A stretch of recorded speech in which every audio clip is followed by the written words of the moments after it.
தமிழ் பேசும் மக்களின் உரிமை குரலான வீரகேசரியின் மதிய நேர செய்திகள் வாசிப்பது எம்.சிகா ரவி, செய்தியாசிரியர் எம்.டி. லூசியஸ். முதலில் தலைப்புச் செய்திகள். இந்தியாவிற்கு சென்ற நாமல் அறிந்திருந்தும் சிஐடி அழைப்பானை, அரசியல் பழிவாங்கல் என குற்றச்சாட்டு. எஃப்சிஐடி முன் இன்று ஆஜராக முடியாது என ஷிராந்தி தெரிவிப்பு. ஜேவிபியின் அராஜக முகம் வெளிப்படுகின்றது என அதிரடி குற்றச்சாட்டு. பம்பலப்பிட்டியவில் உதயமான பிரம்மாண்ட காட்சியறை. பல மாகாணங்களில் சிறிதளவில் மழை பெய்யும். மரணத்தை ருசிப்பார்கள், ட்ரம்பிற்கு எச்சரிக்கை. நிலத்தடி பங்கருக்குள் அலி கமெனி. காற்றை விதைத்தால் சூறாவளியை அறுவடை செய்வீர்கள், அமெரிக்காவுக்கு ஈரான் எச்சரிக்கை. உள்நாட்டு செய்திகள். இந்திய குடியரசு தின விழாவில் பங்கேற்பதற்காக பாராளுமன்ற உறுப்பினர் நாமல் ராஜபக்ஷ இந்தியா சென்றுள்ள நிலையில் விசாரணைக்கு வருமாறு குற்றப்புலனாய்வு பிரிவு அழைப்பு விடுத்துள்ளது. நேற்று காலை 9:30 மணியளவில் குற்றப்புலனாய்வு திணைக்களத்தின் வர்த்தக குற்ற விசாரணை பிரிவில் முன்னிலையாகுமாறு போலீசார் அழைப்பாணை விடுத்துள்ளனர். நாமல் ராஜபக்ஷ இந்தியா சென்றிருப்பதனை அறிந்தே இந்த அழைப்பாணை விடுக்கப்பட்டுள்ளதாக ஸ்ரீலங்கா பொதுஜன பெரமுனவின் பொதுச் செயலாளர் சட்டத்தரணி சாகர காரியவசம் தெரிவித்துள்ளார். இந்த அழைப்பாணையானது நேற்று காலை 9:50 மணியளவிலேயே தங்காலே கார்டன் இல்லத்தில் கையளிக்கப்பட்டதாகவும் அவர் குறிப்பிட்டுள்ளார். நாமல் ராஜபக்ஷவின் இந்திய விஜயம் குறித்து நீதிமன்றத்திற்கும் போலீசாருக்கும் ஏற்கனவே அறிவிக்கப்பட்டிருந்தது. இந்திய பயணத்தின் காரணமாக அம்பாந்தோட்டை நீதிமன்றத்தில் நிலுவையில் உள்ள வழக்கு விசாரணைக்கு முன்னிலையாக முடியாது என்பது குறித்து ஏற்கனவே நீதிமன்றத்திற்கு தெரிவிக்கப்பட்டுள்ளது. இது போலீசாரின் நடவடிக்கை அல்ல, மாறாக மக்கள் விடுதலை முன்னணியின் போலீசாரே அரசியல் லாபத்திற்காக இவ்வாறு செயற்படுகின்றனர் என சாகர காரியவசம் குற்றம் சுமத்தியுள்ளார். அரசியல் தேவைகளுக்காக போலீஸ் திணைக்களத்தை பயன்படுத்துவதை தவிர்க்குமாறு அவர் போலீஸ் அமைச்சரிடம் கோரிக்கை விடுத்துள்ளார். இதே நேரம் இந்தியாவின் 77வது குடியரசு தினத்தை முன்னிட்டு இந்தியாவின் ஒடிசா மாநிலத்துக்கு சென்றுள்ள பாராளுமன்ற உறுப்பினர் நாமல் ராஜபக்ஷவுக்கு அங்கு சிறப்பு மரியாதை வழங்கப்பட்டமை குறிப்பிடத்தக்கது.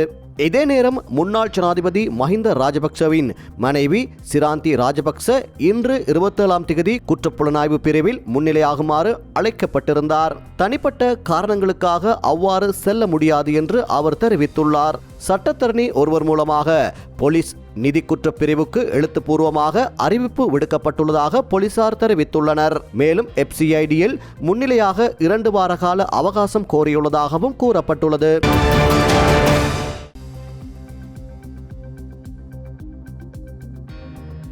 ஜேவிபியின் உண்மையான சுபாவம் இப்போதுதான் வெளிப்படுத்தப்படுகிறது.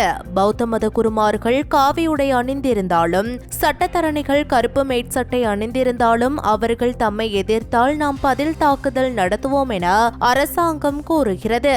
ஜேவிபியின் அராஜக கலாசாரம் தற்போது அரங்கேறி கொண்டிருப்பதாக ஐக்கிய மக்கள் சக்தியின் பாராளுமன்ற உறுப்பினர் ஹர்ஷன ராஜகருணா தெரிவித்தார். கொழும்பில் உள்ள ஐக்கிய மக்கள் சக்தி அலுவலகத்தில் நேற்று இடம்பெற்ற ஊடகவியலாளர் மாநாட்டில் இதனை தெரிவித்த அவர், ඉතිහාසයේ කවදාක්වත් දැකලා නැති විදිහට රජයක් පුදුම වෛරකින් ඉන්නවා මේ රටේ ජාතියට ආගමට සංස්කෘතියට. வரலாற்றில் எந்த ஒரு சந்தர்ப்பத்திலும் இல்லாதவாறு இந்த அரசாங்கம் இனம், மதம் மற்றும் கலாசாரத்தின் மீது கோபம் கொண்டுள்ளது.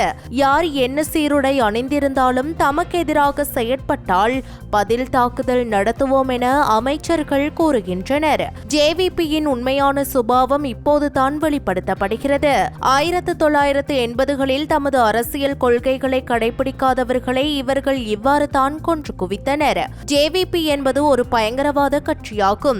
ஆயிரக்கணக்கான அப்பாவி உயிர்கள் பலியெடுக்கப்பட்டமைக்கு பொறுப்பு கூற வேண்டிய குழுவாகும். அதனையே தற்போது அமைச்சர் லால்காந்த் மீண்டும் நினைவுபடுத்துகின்றார். பௌத்த மத குருமார்கள் காவி உடை அணிந்திருந்தாலும், சட்டத்தரணிகள் கருப்பு மேற்சட்டை அணிந்திருந்தாலும் அது தமக்கு தேவையற்றது என்றும், தம்மை யார் எதிர்த்தாலும் அவர்களுக்கு பதில் தாக்குதல் உண்டு என்றும் அவர் குறிப்பிடுகின்றார். රටේ ප්‍රධාන අමාත්‍යවරුන් ප්‍රසිද්ධිය කියනවා අපිට අදාළ නැහැ සිවුරු දාගත්ත අය, ලෝගු දාගත්ත අය, කළු කෝට් දාගත්ත අය අපිට විරුද්ධ නම් අපි ඒ අයට බෲස්ලි වගේ ගහනවා කියලා. இது மாத்திரமல்ல, தேர்தலுக்கு முன்னர் சட்டத்தை நடைமுறைப்படுத்தும் அதிகாரத்தை கிராமங்களுக்கு கொண்டு செல்வோம் என கூறினார். கம்பஹாவில் கத்தோலிக்க அருட்தந்தை ஒருவர் போலீசாரால் தாக்கப்பட்டுள்ளார். இவ்வாறு மதங்களை அடிப்படையாக கொண்டவர்கள்தான் இந்த நாட்டுக்கு துஷ்ட சக்திகள் என அந்த போலீசார் கூறியுள்ளனர். அது யாருடைய நிலைப்பாடு? இந்த அரசாங்கத்தின் நிலைப்பாட்டையே போலீசார் கூறுகின்றனர். இதேபோன்று திருகோணமலையிலும் பௌத்த பிக்கு ஒருவர் தாக்கப்பட்டது மாத்திரமின்றி தற்போது விளக்கமறியலில் வைக்கப்பட்டுள்ளார். இதுவே ஜேவிபியின் கலாசாரமாகும். இதனை நாட்டின் கலாசாரமாகவும் மாற்றுவதற்கு இவர்கள் முயற்சிக்கின்றனர் என்றார்.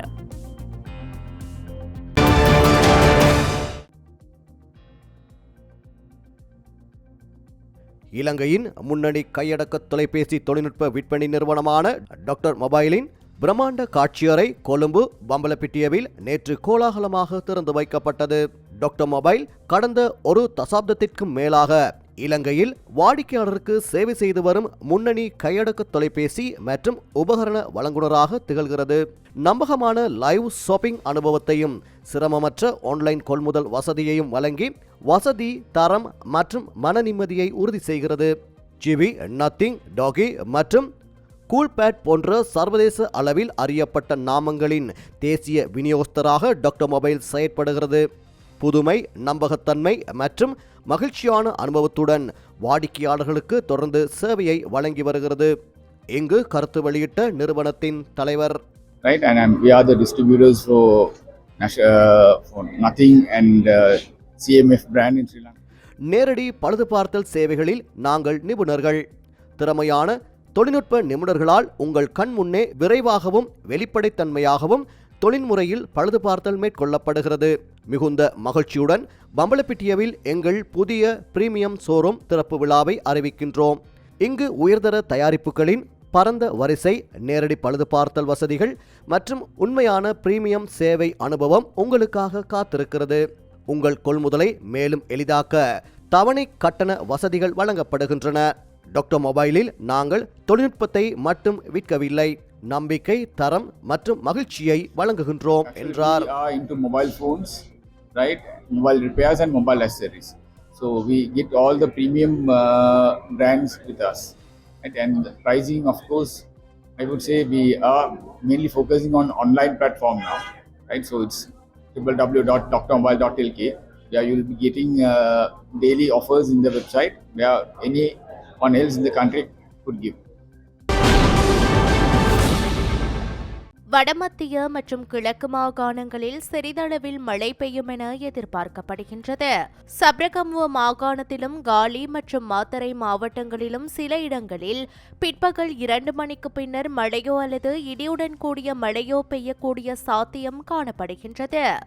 மத்திய மலைநாட்டின் கிழக்கு சரிவு பகுதிகளிலும் வடக்கு, வடமத்திய, வடமேல், கிழக்கு மற்றும் உவா மாகாணங்களிலும் மாத்தறை மற்றும் ஹம்பாந்தோட்டை மாவட்டங்களிலும் அவ்வப்போது மணித்தியாலத்துக்கு 30 தொடக்கம் 40 கிலோமீட்டர் வரையான வேகத்தில் ஓரளவு பலத்த காற்று வீசக்கூடும் என எதிர்பார்க்கப்படுகின்றது. மேல் சப்ரகமுவ, மத்திய மற்றும் உவா மாகாணங்களிலும் காலி மற்றும் மாத்தறை மாவட்டங்களிலும் சில இடங்களில் அதிகாலை வேளையில் பனிமூட்டமான நிலை காணப்படும் என எதிர்பார்க்கப்படுகின்றது. வெளிநாட்டு செய்திகள். ஈரான் மீது ட்ரம்ப் நிர்வாகம் தாக்குதல் நடத்தினால் தங்களின் எதிரிகள் மரணத்தின் மிக கொடிய வடிவங்களை சுவைப்பார்கள் என்று ஹிஸ்புல்லா எச்சரித்துள்ளது. லெபனானின் ஹிஸ்புல்லா அமைப்புடன் நெருக்கமான தொடர்புடைய ஈராக்கின் துணை இராணுவ குழுவான கதாஹிப் ஹிஸ்புல்லா என்ற அமைப்பே தற்போது இவ்வாறு கடுமையான எச்சரிக்கை விடுத்துள்ளது. அத்துடன் ஒரு சாத்தியமான முழுமையான போருக்கு தயாராகுமாறும் அதன் போராளிகளுக்கு அழைப்பு விடுத்துள்ளது. ஈரானை அழிக்க இருளின் சக்திகள் அனைத்தும் ஒன்று கூடி வருவதாக அந்த குழுவின் தலைவரான அபு உசைன் அல் அமிதாவி குறிப்பிட்டுள்ளார். மேலும் ஈரானுக்கு எதிரான போர் என்பது வெறும் ஒரு பூங்காவில் நடந்து செல்வது போன்று இருக்காது என்பதை எதிரிகளுக்கு நாங்கள் உறுதியளிக்கின்றோம் என்றும் தெரிவித்துள்ளார். மாறாக நீங்கள் மரணத்தின் மிக கசப்பான வடிவங்களை ருசிப்பீர்கள். எங்கள் பிராந்தியத்தில் உங்களில் எவரும் மிஞ்ச மாட்டீர்கள் என்றும் அவர் எச்சரித்துள்ளார். ஈரான் உள்ளிட்ட மத்திய கிழக்கு பிராந்தியத்தில் அமெரிக்காவின் USS ஆப்ரஹாம் லிங்கன் விமானம் தாங்கிய கப்பல் நுழைந்துள்ளதை அமெரிக்க அதிகாரிகள் உறுதி செய்துள்ள நிலையிலேயே அல் அமிதாவியின் எச்சரிக்கை வெளியாகியுள்ளது.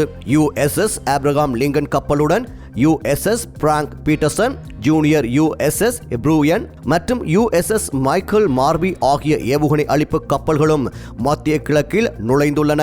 அமெரிக்க ஜனாதிபதி டொனால்ட் ட்ரம்ப் கடந்த வாரம் தெரிவிக்கையில், ஈரான் நோக்கி அந்த திசையில் ஒரு பெரிய கடற்படையை அனுப்பியுள்ளோம், என்ன நடக்கிறது என்று பார்ப்போம். மோசமான எதுவும் நடப்பதை நான் பார்க்க விரும்பவில்லை, ஆனால் நாங்கள் அவர்களை மிக உன்னிப்பாக கண்காணித்து வருகின்றோம் என்றார். இதனையடுத்து அமெரிக்கா தாக்கினால் பதிலடி கொடுக்க தயாராக இருப்பதாக ஈரானிய அதிகாரிகள் தரப்பும் வார இறுதியில் தெரிவித்தனர். அமெரிக்காவின் இந்த நகர்வுகள் எதுவும் ஒரு போருக்கான நெருக்கடியாக இருக்காது என்றே நம்புகின்றோம் என தெரிவித்துள்ள ஒரு ஈரானிய அதிகாரி, ஆனால் ஈரானிய ராணுவமும் எதையும் எதிர்கொள்ள தயார் நிலையிலேயே கொண்டு வரப்பட்டுள்ளது என்றார். மேலும் இந்த முறை அமெரிக்கா தங்களை எந்த வகையில் தாக்கினாலும் இந்த விவகாரத்தை தீர்க்க நாங்கள் முடிந்தவரை கடினமான முறையில் பதிலளிப்போம் என்றார். இதன் ஒரு பகுதியாக எந்த நவீன கருவிகளும் கண்காணிக்க முடியாத நிலத்தடி பங்கரிற்குள் ஈரானின் உயர் தலைவர் அலி கமேனியை இடம் மாற்றியுள்ளனர். நாட்டின் கட்டுப்பாட்டை தற்போது அலி கமேனியின் இளைய மகன்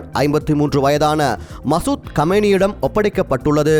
ஈரான் தலைநகரில் விலைவாசி உயர்வுக்கு எதிராக வணிகர்களும் பொதுமக்களும் முன்னெடுத்த ஆர்ப்பாட்டமானது திடீரென ஆட்சியாளர்களுக்கு எதிரான நாடு தழுவிய போராட்டமாக வெடித்தது.